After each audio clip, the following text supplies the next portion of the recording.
자, 2-1 화학 반응과 규칙, 에너지 변화를 아주 간략하게 한번 정리를 해보도록 하겠습니다.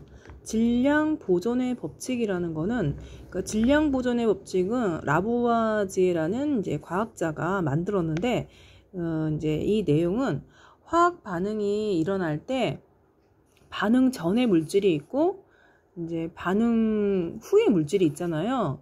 그럼 반응 전의 전체 질량과 반응 후의 전체 질량은 이제 같다라는 것입니다. 그게 이제 질량 보존. 질량이 둘이 똑같이 보존된다. 전이나 후가 똑같다. 이런 내용이 질량 보존의 법칙입니다. 이렇게 질량 보존의 법칙이 성립하는 까닭은 그 화학 반응이 일어날 때 물질을 이루는 원자의 종류와 개수가 화학 반응 후에 종류와 개수랑 변하지가 않다는 거죠. 그 원자의 종류와 개수는 변하지 않고 그 원자의 배열만 달라질 뿐이라고 했잖아요. 그래서 이제 이거 자체로 여러분 이제 문제에도 많이 나옵니다. 변하지 않는 게 무엇입니까? 라고 나오는 거가 있거든요. 그러면 여러분은 원자의 종류와 원자의 개수, 이거는 이제 변하지 않는 성질이다. 그래서 질량 보존의 법칙도 성립하는 까닭이 된다. 이렇게 해서 연결해서 외우고요. 앙금 생성 과정에서 반응에서의 질량 변화도 당연히 질량 보존의 법칙이 성립합니다.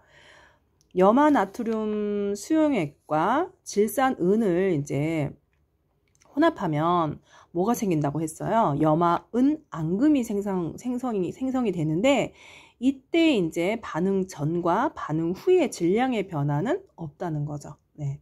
이게 이제 뭐다? 질량 보존의 법칙을 설명하고 있다는 거, 그걸 알면 되고, 그러면 기체가 발생하는 질량 변화는 어떠냐? 예를 들어서 탄산칼슘과 염산을 반응시키면 이제 새롭게 이산화탄소라는 기체가 생성되게 되는데, 이거를 뚜껑을 닫고 있었을 경우는 밀폐 용기는 이제 이 기체가 날아가지 않잖아요. 그래서 물질이 바깥으로 못 나가기 때문에 반응 전과 후의 질량은 변하지 않는다. 그래서 기체도 또한 기체가 발생을 하더라도 질량의 변화는 보존이 된다. 질량 보존의 법칙이 성립한다. 그렇게 여러분이 외워주셔야 됩니다. 그런데 예, 그렇게 해주면 되고요. 요거 한번 볼게요. 자, 탄산칼슘과 염산의 반응에서 아까 기체가 발생된다고 그랬잖아요. 이산화탄소 기체가 발생이 되는데 만약에 밀폐 용기는 기체가 못 빠져나가기 때문에 변하지가 않아요.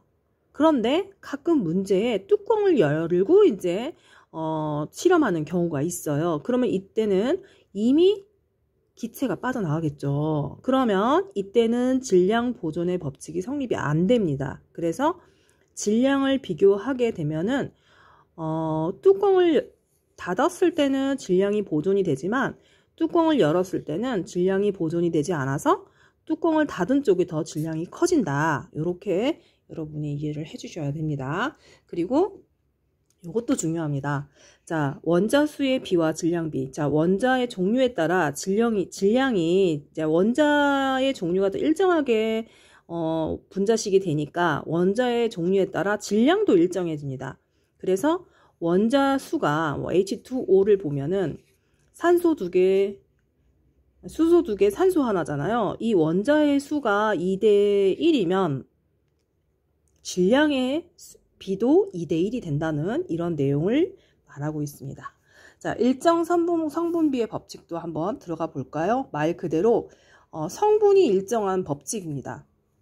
자, 일정 성분비의 법칙은 프루스트라는 과학자가 이제 발명을 했는데요. 화학물을 구성하는 성분 원소의 질량비, 그러니까 성분, 어떤 성분? 원소의 성분의 질량비는 항상 일정하대요. 화합물을 구성하는 원소의 성분, 이거의 질량비는 일정하다는 거예요. 그러면 왜 일정 성분비 법칙이 성립하느냐? 왜냐하면 원자 수의 비가 일정하니까 당연히 질량비도 일정하겠죠. 그러니까 질량 보존의 법칙과 조금 비슷하지만 확연히 다른 내용입니다. 그러니까 화합물을 구성하는 성분의 질량비가 일정하다. 그러니까 성분과 일정이란 말이 나오면 일정 성분비 법칙이고요. 질량 보존은 반응 전과 반응 후의 질량이 똑같다. 이런 내용이 나오면은 질량 보존의 법칙으로 문제에 따라 다르게 적용이 되니까 여러분이 따로따로 이해를 해 주셔야 됩니다. 그러면 일정 성분비 법칙을 이제 설명하는 내용을 보면은 이거를 보세요. 요거는 H2O죠. 산소 하나, 수소 2개 되는 H2O 물이란 말이에요. 물 분자는 수소가 2개고 산소가 1개예요. 그러면 원자 수의 비가 2대1이죠. 근데 물 분자 2개도 마찬가지라는 거죠.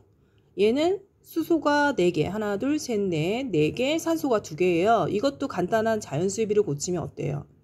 2대1에서 원자 수의 비가 일정하다. 지금 이런 내용은 다 뭐예요?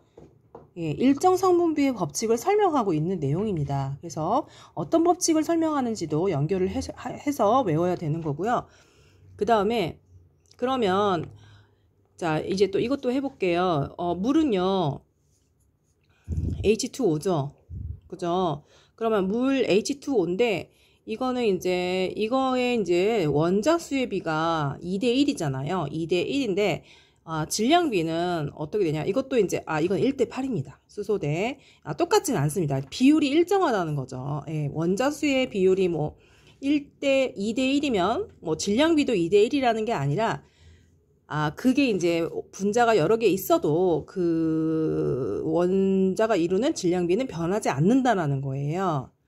그래서 자 원자 수의 비율은 물은 산소 대 수소는 1대2라고 할 수 있거든요. 수소 대 산소로 할게요. 수소 대 산소는 2대1. 네, 2대1인데 그 물에 이제 수소 대 산소의 질량비는 또 1대8이에요. 이제 1대8이 이제 분자가 많아도 물이 많고 적음을 따지지 않아도 항상 1대8이다. 이게 지금 일정 성분비의 법칙을 얘기하고 있는 거예요. 그러니까 그 화합물을 이루는 성분들이 다 질량이 다 일정하다는 거예요. 그래서 산화 마그네슘 같은 경우는 항상 3대2로 질량이 일정했다. 산화구리는 항상 4대1이다. 이거 비율은 외울 필요 없고요. 그래프로 나옵니다. 그럼 여러분이 계산을 해서 질량비를 구해야 됩니다. 알겠죠? 그러면 물을 볼게요. 물 같은 경우는 이제 원자의 수소와 산소의 원자 수비는 2대1이지만 질량비는 1대8이다. 자, 물이 많고 적음을 따지지 않아도 항상 이렇게 일정하다는 거예요. 이게 일정 성분비의 법칙이고요.